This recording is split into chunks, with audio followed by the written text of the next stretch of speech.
ओम नमो भगवते वासुदेवाय। श्रीमद्भागवत महापुराण प्रथम स्कंध चतुर्थ अध्याय। महर्षि व्यास का असंतोष। व्यास जी कहते हैं, उस दीर्घकालीन सत्र में सम्मिलित हुए मुनियों में विद्यावयोवृद्ध कुलपति ऋग्वेदी शौनक जी ने सूत जी की पूर्वोक्त बात सुनकर उनकी प्रशंसा की और कहा। शौनक जी बोले, सूत जी, आप वक्ताओं में श्रेष्ठ हैं तथा बड़े भाग्यशाली हैं।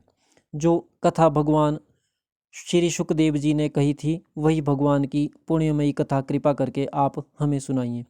वह कथा किस युग में, किस स्थान पर और किस कारण से हुई थी? मुनिवर श्री कृष्ण द्वैपायन ने किसकी प्रेरणा से इस परमहंसों की संहिता का निर्माण किया था? उनके पुत्र शुकदेव जी बड़े योगी, समदर्शी, भेदभाव रहित, संसार निद्रा से एवं निरंतर एकमात्र परमात्मा में ही स्थिर रहते हैं। वे छिपे रहने के कारण मूढ़ से प्रतीत होते हैं। व्यास जी जब संन्यास के लिए वन की ओर जाते हुए अपने पुत्र का पीछा कर रहे थे, उस समय जल में स्नान करने वाली स्त्रियों ने नंगे शुकदेव को देखकर तो वस्त्र धारण नहीं किया, परंतु वस्त्र पहने हुए व्यास जी को देखकर लज्जा से कपड़े पहन लिए थे। इस आश्चर्य को देखकर जब व्यास जी ने उन स्त्रियों से इसका कारण पूछा, तब उन्होंने उत्तर दिया कि आपकी दृष्टि में तो अभी स्त्री पुरुष का भेद बना हुआ है, परंतु आपके पुत्र की शुद्धि दृष्टि में यह भेद नहीं है।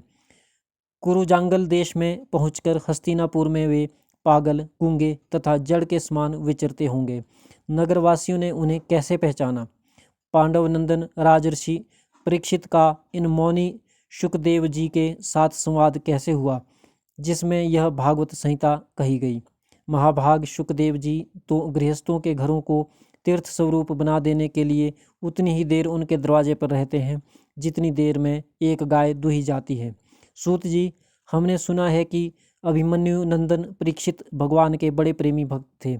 उनके अत्यंत आश्चर्यमय जन्म और कर्मों का भी वर्णन कीजिए। वे तो पांडव वंश के गौरव बढ़ाने वाले सम्राट थे। वे भला किस कारण से साम्राज्य लक्ष्मी का परित्याग करके गंगा तट पर मृत्यु पर्यंत अनशन का व्रत लेकर बैठे थे? शत्रुगण अपने भले के लिए बहुत सा धन लाकर उनके चरण रखने की चौकी को नमस्कार करते थे। वे एक वीर युवक थे। उन्होंने उस दुस्त्यज लक्ष्मी को अपने प्राणों के साथ भला क्यों त्याग देने की इच्छा की? जिन लोगों का जीवन भगवान के आश्रित है, वे तो संसार के परम कल्याण, अभ्युदय और समृद्धि के लिए ही जीवन धारण करते हैं। उसमें उनका अपना कोई स्वार्थ नहीं होता। उनका शरीर तो दूसरों के हित के लिए होता था।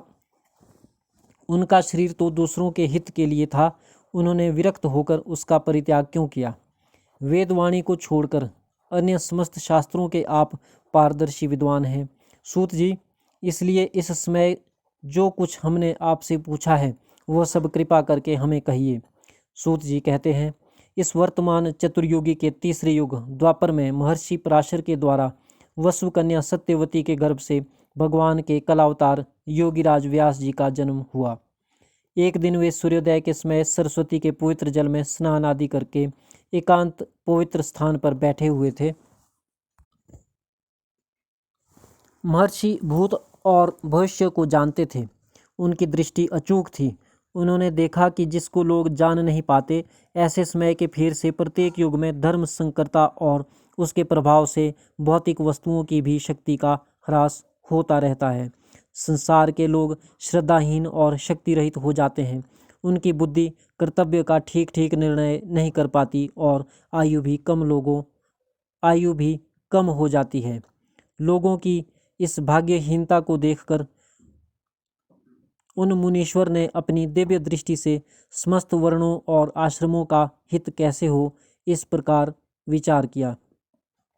उन्होंने सोचा कि वेदोक्त चातुर्होत्र कर्म लोगों का हृदय शुद्ध करने वाला है। इस दृष्टि से यज्ञों का विस्तार करने के लिए उन्होंने एक ही वेद के 4 विभाग कर दिए। व्यास जी के द्वारा ऋक्, यजु, साम और अथर्व, इन 4 वेदों का उद्धार पृथक्करण हुआ।